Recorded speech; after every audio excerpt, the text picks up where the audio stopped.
बातमीतले updates आपल्यापर्यंत येतात। विमान अपघातामध्ये 6 जणांचा मृत्यू झाल्याचं DGCA म्हणते।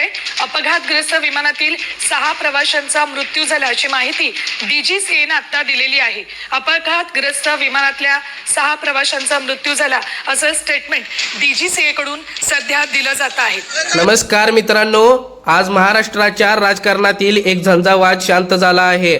पहाटेचा सूर्य ज्यांच्या कामाच्या धाडसाने उगवत असे, तोच सूर्य आज सावळ्या ढगांआड दडून गेला आहे। आपल्या रोकटोक भूमिकेसाठी, प्रशासनावरील कडक पकडीसाठी आणि शब्दाला जाणणारा नेता म्हणून ओळखले जाणारे दादा म्हणजेच उपमुख्यमंत्री अजित अनंतराव पवार आज आपल्यात नाहीयेत। बारामती जवळ झालेल्या त्या दुर्दैवी विमान अपघाताने केवळ एका व्यक्तीचा अंत झाला नाही, तर महाराष्ट्राच्या राजकारणातील एका युगाचा अंत झाला आहे।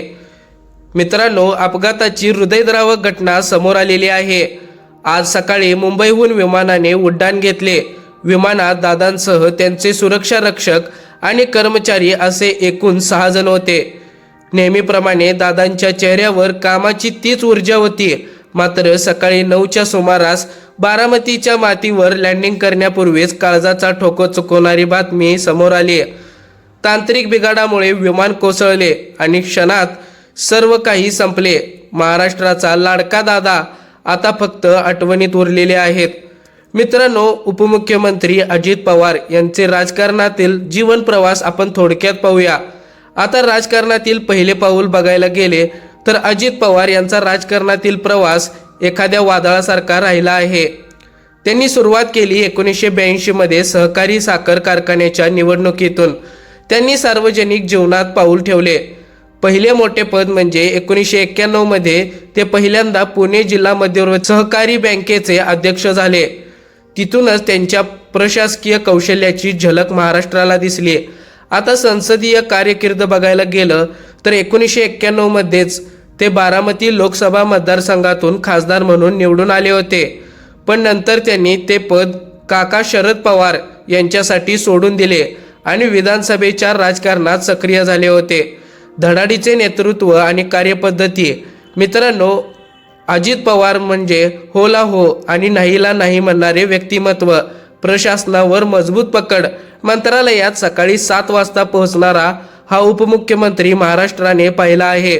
अधिकाऱ्यांच्या चुकांवर ताशेरे ओढणारे पण जनतेच्या कामासाठी 24 तास उपलब्ध असणारे ते नेते होते। आता मित्रांनो, बारामतीचा कायापालट असो किंवा राज्याचा अर्थसंकल्प, दादांच्या कामाची छाप प्रत्येक फाईलवर असायची। दादांनी शब्द दिला म्हणजे काम होणारच, हा विश्वास त्यांनी जनतेच्या मनात निर्माण केला होता। एक भक्कम आणि रोकटोक व्यक्तिमत्व मित्रांनो आज आपल्यामध्ये नाहीये।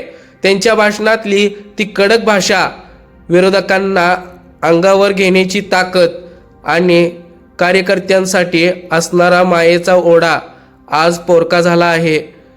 ते कधी थकले नाहीयेत, कधी झुकले नाहीयेत। वाद झाले, टीका झाली, पण अजित पवार नावाचा हा गड कधीही डगमगला नाहीये। महाराष्ट्राच्या विधानसभेतील त्यांचे भाषण असो किंवा एखाद्या सभेतील टोलेबाजी, दादांचे अस्तित्व नेहमीच इतरांपेक्षा वेगळे ठरले। आज बारामती रडते, महाराष्ट्र हळहळतोय। ज्या मातीत त्यांनी विकास रुजवला त्याच मातीत आज ते विलीन झाले आहेत। राजकारणापलीकडचा एक माणूस, एक कर्तव्यदक्ष लोकप्रतिनिधी आणि महाराष्ट्राचा लाडका दादा आज आपल्याला सोडून गेला आहे। त्यांना भावपूर्ण श्रद्धांजली। मित्रांनो, ही हृदयद्रावक घटना, विश्वास न बसणारी घटना आपल्या समोर आलेली आहे आणि उपमुख्यमंत्री अजित पवार आपल्या सर्वांना सोडून गेलेले आहेत। असेच महत्त्वपूर्ण अपडेट पाहण्यासाठी आत्ताच आपल्या बोलगड्या मराठी या यूट्यूब चॅनलला सबस्क्राईब करा। धन्यवाद।